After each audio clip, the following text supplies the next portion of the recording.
வள்ளுவர் சிலையின் வெள்ளி விழா லட்சணையை தர்பூசணி பள்ளத்தில் தத்ரூபமாக வரைந்து சிற்ப கலைஞர் ஒருவர் அசத்தியுள்ளார்.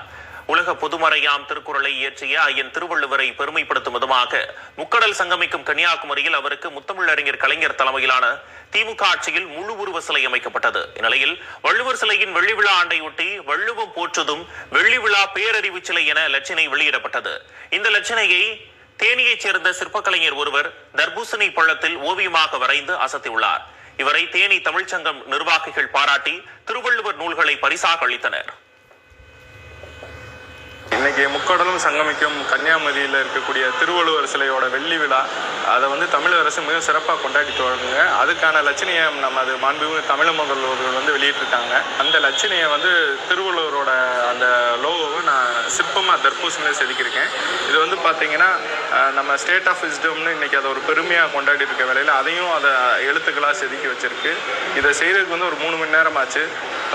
வீடுதோறும் திருக்குறளை கொண்டு செல்ல வேண்டும் என்று நாம் தமிழக அரசும் பல்வேறு முயற்சிகளை எடுத்துக்கொண்டிருக்கிறது. அதன் வழியாக இளஞ்செழியன் செய்த முயற்சியும் பாராட்டுக்குரியதாக அமைந்திருக்கிறது. இந்த சிற்பத்தை நாங்கள் எங்கள் சங்க அரங்கத்தில் காட்சிப்படுத்தியுள்ளோம். இதே போன்று இன்று 25 நபர்களுக்கு இந்த திருக்குறள் புத்தகத்தை பரிசாக வழங்கியிருக்கிறோம்.